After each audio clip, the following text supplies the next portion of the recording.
been working as an OB-GYN in a large hospital here in the US for nearly 8 years. I'd seen just about everything: complicated births, tears, screaming, fear, and joy. Nothing really surprised me anymore. But then, there was that day. A young Arab woman came in with her husband. She was in labor, obviously in pain, but something about her was different. There was no panic in her eyes, no shouting or chaos. She was quiet, focused. Even as the contractions grew stronger, she didn't scream. She didn't cry. Her strength was silent, and for some reason, it struck me. A few hours went by, and it was nearly time for my shift to end. I walked over to let her know another doctor would be taking over soon. That's standard protocol.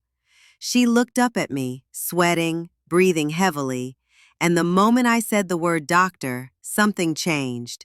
She began to cry. Not from pain, but from something else. Her husband stepped in, trying to explain. He said, "She doesn't want a male doctor. In our faith, she's never shown her body to any man except her father, her brothers, and me. She's never even shown her face to a stranger." I was stunned. In that moment, I laughed, half out of disbelief, and said, "I don't think there's a man left in America who hasn't seen my face." But she kept crying, and not in a manipulative way. This was real, deep, honest. I don't know what came over me, but I decided to stay. I called home, told them I'd be late. I stayed for 2 more hours just to help her deliver. And when the baby finally arrived, healthy and safe, their gratitude moved something inside me. The way they looked at me, the way they said, "Thank you." It wasn't just polite, it was sincere. The next day, I couldn't stop thinking about her. I went to check on her post-delivery, just to see how she was doing. We talked about recovery, about her baby, and somehow about culture. I told her how many women in America suffer from infections and complications after birth because of early intimacy. She smiled and calmly said, "In Islam, the husband isn't allowed to touch his wife for 40 days after childbirth. It's a time for healing." I froze. How? How did a religion prescribe something so medically sound over 1,400 years ago? As we continued talking, a pediatrician walked in to check on the newborn. She mentioned casually, "It's best to let the baby sleep on his right side. It helps with heart rhythm and breathing." Before I could respond, the husband spoke. "We do that. It's the tradition of our Prophet Muhammad, peace be upon him." That was it. That was the moment something inside me cracked open. I'd spent years chasing science, reading studies, running tests, and here was a family, following the guidance of a man who lived centuries ago. Yet every bit of it aligned with what modern medicine was just now confirming.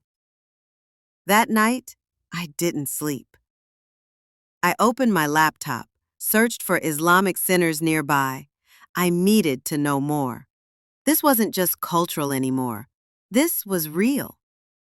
I took a month off work, booked a place in a city known for its large Muslim community.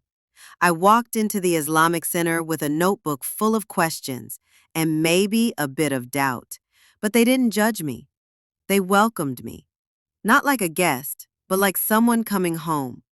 I met Muslims from all backgrounds: Arabs, Africans, Latinos, converts like me, some doctors, some students, some mothers.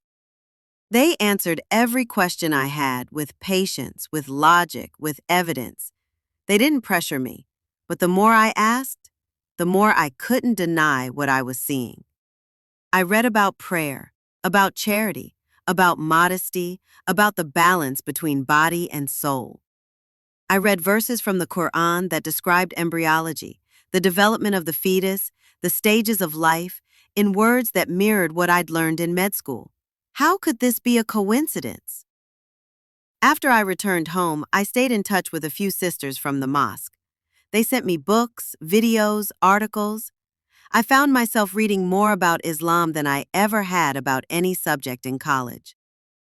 One morning, I was sitting in my car before work, holding a small pamphlet someone had given me. My hands were shaking. My heart was racing. I whispered to myself, I bear witness that there is no God but Allah, and that Muhammad is his final messenger. That was it. I didn't hear thunder, I didn't see light beams from the sky, but I felt peace. For the first time,